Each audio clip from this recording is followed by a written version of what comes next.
इस ऑफिसर को जानते होंगे सब लोग, समीर वानखेड़े। नो डाउट बेहतरीन ऑफिसर में कहीं कोई क्वेश्चन मार्क है ही नहीं। समीर वानखेड़े के कसीदे पढ़े जाएं तो शब्द कम पड़ जाएंगे। लेकिन हालांकि एक दूसरा भी पक्ष है जो चाहता है कि ये बेड़ियां ओड़ियां पहन लें और एकदम आराम से किसी जेल में चले जाएं, तो हम मान जाएं कि भाई हाँ, ये सचमुच भ्रष्टाचारी है लगातार। नो डाउट इनके ऊपर में ढेरों सारे तीर छोड़े गए हैं, कभी जातिवाद को लेकर, कभी घड़ी को लेकर, कुछ कभी कपड़ा को लेकर, कभी किसी की चीज को लेकर, कभी सर्टिफिकेट के लेकर, कभी शादी को लेकर, कभी जाति को लेकर, मतलब तमाम तीर छोड़े गए हैं। हर तीर का जवाब इस ऑफिसर ने दिया है।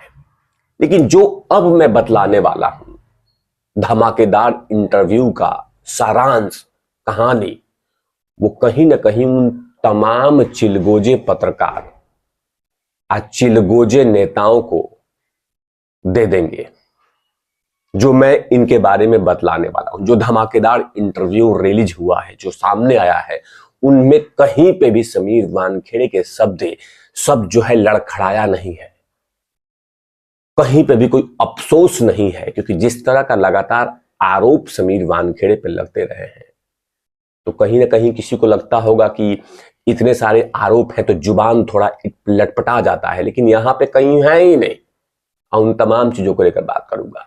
थोड़ा सा विनती है आपसे कि वीडियोस को जमकर शेयर कर दीजिएगा, जहां मन करे वहीं फेंक दीजिएगा, ताकि समीर भाई तक ये वीडियो, ताकि उन तमाम लोगों तक वीडियो पहुंच जाए जो मैं जानकारी देने वाला हूं। दरअसल एक इलेक्ट्रॉनिक मीडिया के इंटरव्यू में समीर वानखेड़े ने बहुत सारी बातें बतलाई, और उसी की चर्चा करूंगा। नमस्कार, आप देख रहे हैं तिवारी भैया, मैं हूं वेद प्रकाश। दरअसल समीर वानखेड़े से इलेक्ट्रॉनिक मीडिया में जब सवाल पूछा गया शाहरुख खान के बेटे के मामले में कि आपको कहीं अफसोस है इस मामले को लेकर, दरअसल सवाल देखिए क्या था। उनसे पूछा गया कि क्या उन्हें अफसोस होता है कि जिस तरह से आर्यन का केस को डील किया था, आपको कहीं अफसोस है, क्या इसे बेहतर तरीके से हैंडल किया जा सकता है? तो उन्होंने क्या जवाब दिया, ये देखिए। उन्होंने कहा कि किसी भी तरह का अफसोस नहीं है, मुझे सिर्फ 2 लोगों को अपना चेहरा दिखाना है। इमेज वगैरह बड़े लोगों के लिए होती है, मुझे इससे कोई फर्क नहीं पड़ता। लोग के लिए बहुत आसान होता है ये बोलना कि ये तो पैसे के लिए काम कर रहा है, रिश्वत ले रहा है, करप्शन कर रहा है। मैं किसी को मनाने के लिए या किसी को एक्सप्लेनेशन करने के लिए नहीं कर रहा हूं। यह मेरी खुद की सोच है, मेरे अंदर की बात है, मेरी मन की बात है। हर मोटिव पैसे के लिए और गंदे काम के लिए नहीं होता। अभी भी कुछ अधिकारी अच्छे हैं, अभी भी कुछ लोग हैं, जो कुछ वर्ग है जिनके लिए पैसा मोटिवेशन नहीं होता। सच में कुछ लोग राष्ट्र की सेवा के लिए काम करते हैं। हर चीज को पैसे के साथ लिंक जोड़ा नहीं जा सकता। देखा, क्योंकि अभी कुछ दिन पहले ही समीर वानखेड़े के घर पे समीर वानखेड़े को नोटिस मिला है ईडी का, तो कहीं पे भी जुबान कहीं लड़खड़ाया नहीं है।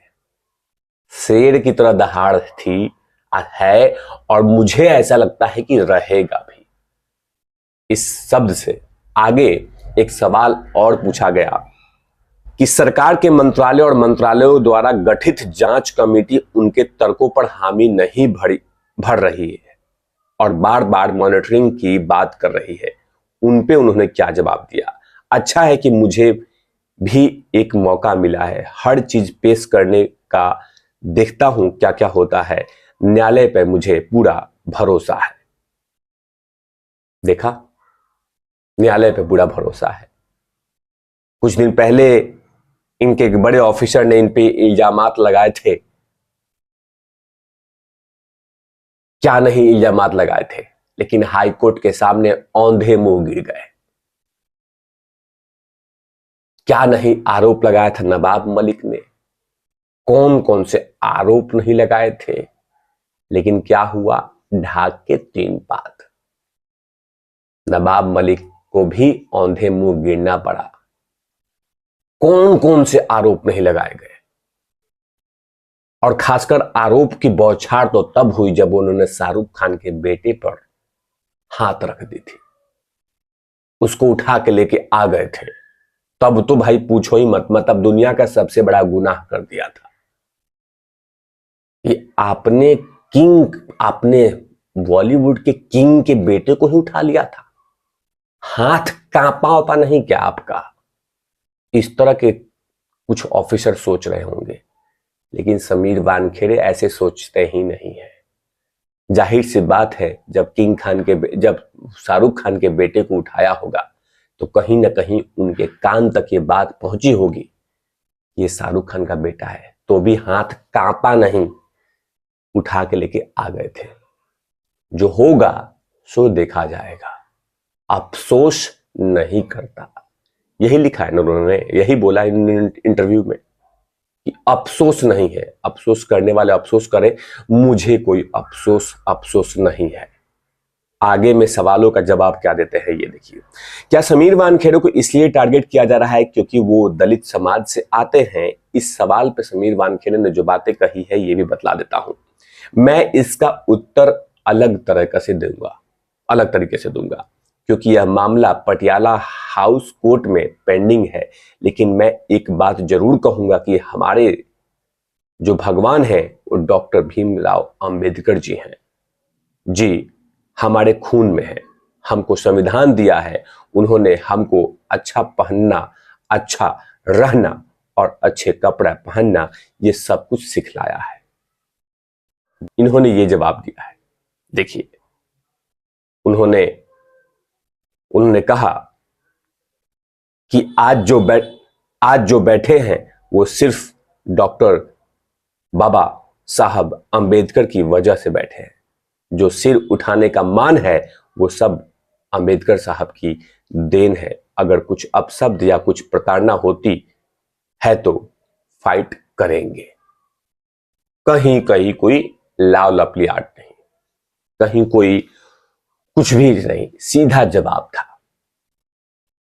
जाहिर सी बात है, समीर वानखेड़े से आप समीर वानखेड़े एक ऐसे ऑफिसर हैं जो हमेशा से कहते हैं कि मैंने इस देश के लिए और राष्ट्र के लिए और राष्ट्र हित में काम किया है, अपने हित में काम नहीं किया है। इस व्यक्ति पे बहुत सारे इल्जामात लगे हैं, बहुत सारे आरोप लगे हैं, उन तमाम आरोपों को झेला भी है। कोई और ऑफिसर होता तो थक जाता, छोड़ देता, कहीं प्राइवेट सेक्टर में चला जाता। लेकिन समीर वानखेड़े ने हर आरोपों का जवाब दिया है और जवाब सही तरीके से दिया है, भन्ना के, गुस्सा के, झल्ला के नहीं, न्यायालय के अनुसार दिया है। अभी फिलहाल एक आरोप और झेल रहे हैं, ईडी का भी तीर आया है।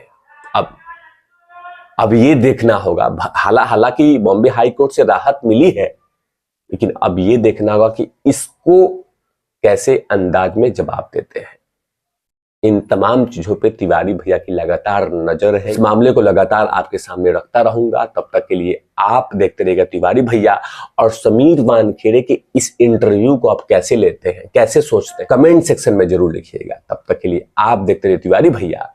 मैं हूं वेद प्रकाश, कैमरामैन ध्रुव लाठी के साथ, ओपन आउट लवीज।